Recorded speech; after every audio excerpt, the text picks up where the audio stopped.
তোমাদেরকে আমি বলেছিলাম যে তাণ্ডবের টিজার যদি আমাদের খুব ভাগ্য ভালো থাকে তাহলে কিন্তু মে মাসের ফার্স্ট উইকেই আসতে চলেছে মানে তাণ্ডব সিনেমার টিজার। অনেকেই বলছিল যে কোন চ্যানেলে আসবে, কবে আসবে, বারবার এরকম কমেন্ট পাচ্ছি। তো যাই হোক, হ্যালো এভরিওয়ান, আমি রূপম, চলে এলাম নতুন ভিডিও নিয়ে। বন্ধুরা দেখো, আমি ভেবেছিলাম যে আজ অথবা আগামীকালকের মধ্যে কোনো একটা আপডেট আসবে। এবার আজকে যেহেতু মানে তাণ্ডব টিমের পক্ষ থেকে, তোমরা নিশ্চয়ই ইতিমধ্যে জেনেছো, আমি ভিডিও করেও বলেছি, ইভেন পোস্টও করা হয়েছে রায়ান রাফির পক্ষ থেকে, আলফায়ের পক্ষ থেকে, এসকে ফিল্মসের পক্ষ থেকেও দেখলাম পোস্ট করা হয়েছে যে হঠাৎ করেই গতকালকে একজন স্টান্টম্যানের কিন্তু মৃত্যু হয়েছে। মানে হঠাৎ করেই, মানে একটা একটা সিন শ্যুট হচ্ছিল, সেখানে তার অসুস্থতা, মানে সে অসুস্থ হয়ে পড়ে এবং সেইটা জানা মাত্রই যখন হসপিটালাইজ করা হয় সে কিন্তু স্ট্রোক করে মারা যায়।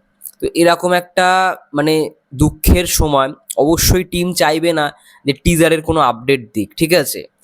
তো আমি ভেবেছিলাম আজকে হয়তো একটা আভাস আসবে তাণ্ডব সিনেমার বা তাণ্ডব টিমের পক্ষ থেকে তাণ্ডব সিনেমার যে টিজার সেটার একটা আভাস দেওয়া হবে, কিন্তু আলটিমেট দেখলাম না। যেহেতু এই খবরটা মানে এসছে আমাদের সকলের সামনে, তো না দেওয়াটাই উচিত। এটা মানে উচিত আমি বলবো না। ঠিক আছে, আজকে হয়নি, ওকে। আই থিঙ্ক আগামীকাল বা আগামী পরশুর মধ্যে আমার যেটা মন বলছে তাণ্ডব সিনেমার তোমরা একটা টিজার কবে আসছে সেটার একটা আপডেট পেতে চলেছো।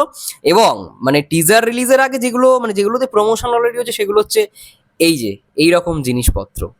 ভাই অসাধারণ, মানে আমি জাস্ট না একটা ফ্যানমেড পোস্টার দেখলাম, ফ্যানমেড পোস্টারটা বানিয়েছে আহ, ইউসা রাইয়ান, আই থিঙ্ক আমি নামের ইয়েটা ঠিকই বলেছি, YOUSSHA, ইউসা রাইয়ান যুবরাজ, ঠিক আছে? দেখলাম লিখেছে 30 days to go, fan-made countdown poster design for upcoming movie তাণ্ডব অ্যান্ড রিলিজিং ইন ঈদুল আযহা 2025। দারুণ হয়েছে ফ্যানমেড পোস্টারটা। আমি তো আমার অরিজিনালি ভেবেছিলাম টিজারের হয়তো কোনো আপডেট দিয়েছি, তারপর দেখলাম না। এবং টিজারের আপডেটটা আমি তোমাদের বলেছিলাম যে আমাদের যদি খুব ভাগ্য ভালো থাকে টিজার কিন্তু এই মাসেই আসবে, একেবারে ফার্স্ট উইকে, মানে মে মাসের একবার শুরুতে। এবার আমরা সবাই জানি তুফানে যেরকম টিজার এসেছিল, দিনকার দিন আমরা জানতে পেরেছিলাম, সকালবেলা রায়ান রফি স্যার বলেছিল যে বিকেলে টিজার আসবে, ঝড় উঠবে বিকালে। তো সেরকমই তাণ্ডবের ক্ষেত্রে আই থিঙ্ক তাই হতে চলেছে। দেখো না, হয়তো আগামী পরশু দিন বা আগামীকালকে হতে পারে, বা নেক্সট উইকে, মানে আগামীকাল থেকে যে উইক শুরু হচ্ছে সেইখানে হয়তো একদিন বললো সকালে রায়ান রফি স্যার, বা প্রোডাকশন হাউস থেকে পোস্ট করা হলো, বা শারিয়ার শাকিল পোস্ট করলো। আগের বারে রায়ান রফি পোস্ট করেছিল, এবারে শারিয়ার শাকিল পোস্ট করবে, ব্যাস বিকেলে দেখবে টিজার চলে এসেছে। এরকমই হবে, টিজার আসলেই বিকেলের দিকেই আসবে, ঠিক আছে? আর সকালবেলা পোস্ট করে জানিয়ে দেওয়া হবে। যদি আমাদের খুব ভাগ্য ভালো থাকে তাহলে কিন্তু এই মাস, মানে এই উইকটাতে আমরা পেতে চলেছি তাণ্ডবের টিজার। ভালো লাগলো আমার এই ফ্যানমেড পোস্টারটা, খুব ভালো লাগলো, তাই তোমাদের সঙ্গে শেয়ার করলাম। দেখতেই পাচ্ছ এই ফ্যানমেড পোস্টারটা দারুণ বানিয়েছে দারুণ। এই যে ইউসুফ, যে ছেলেটার নাম বললাম, ইউসা রাইয়ান, দারুণ ফ্যানমেড পোস্টার। মানে এখানে লেখা আছে পেছনে 30 days to go, মানে তাণ্ডব আসতে আর মোটামুটি 1 মাস 4 দিন মতো বাকি, 1 মাস 3 দিন মতো। কারণ 7ই জুন হচ্ছে কুরবানি ঈদ, এবং সেই অনুযায়ী আর 1 মাস 3 দিন বাকি তাণ্ডব রিলিজ করতে। তো আই থিঙ্ক 1 মাসের আগে তো আমরা প্রত্যেকটা সিনেমার টিজার দেখতেই পেতে চলে, মানে দেখি আর কি। তো সেই জায়গাতে আমার মন বলছে যদি সবকিছু ঠিক থাকে তাহলে এই উইকেই আসবে তাণ্ডবের টিজার। ইয়েস, আচমকাই ঝড় উঠবে, আচমকাই তাণ্ডব বয়ে যাবে। এবং তাণ্ডব সিনেমার টিজার দেখার পরেই আমরা বুঝতে পারবো যে নায়িকা কতটা সুটেবল, সাবিলা নূর শাকিব খানের সঙ্গে কতটা সুটেবল হচ্ছে, কতটা যাচ্ছে তার সঙ্গে, যেটা নিয়ে এতদিন জল ঘোলা চলছে সোশ্যাল মিডিয়ায়, যেটাকে নিয়ে সবাই কথা বলছে সাবিলা নূরকে দরকার নেই, সাবিলা নূর দরকার নেই।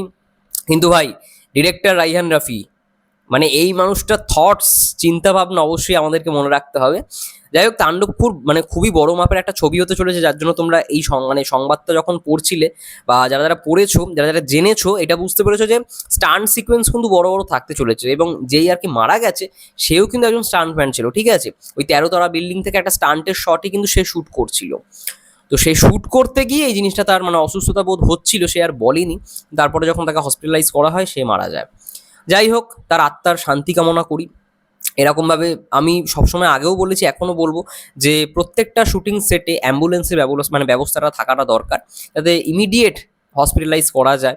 বা যদি কোনো সময় কোনো টেকনিশিয়ানের শরীর খারাপ বা কোনো অসুস্থতা বোধ অনুভব হয়, অবশ্যই সেটা জানানো দরকার।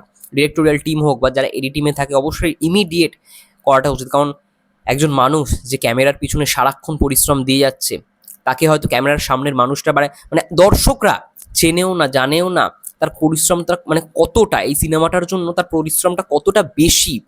বা ফ্রেমগুলো যেগুলো দেখছি, সেই এক একটা ফ্রেম তুলে ধরবার জন্য ডিওপি থেকে শুরু করে টেকনিশিয়ানরা কতটা এফোর্ট দিচ্ছে, সেগুলো তো ক্যামেরার সামনে আসে না। সেগুলো যারা ক্যামেরার পেছনের মানুষ বা ডিরেক্টোরিয়াল টিম তারাই জানে, যারা এডিটটা পুরোপুরি দেখে।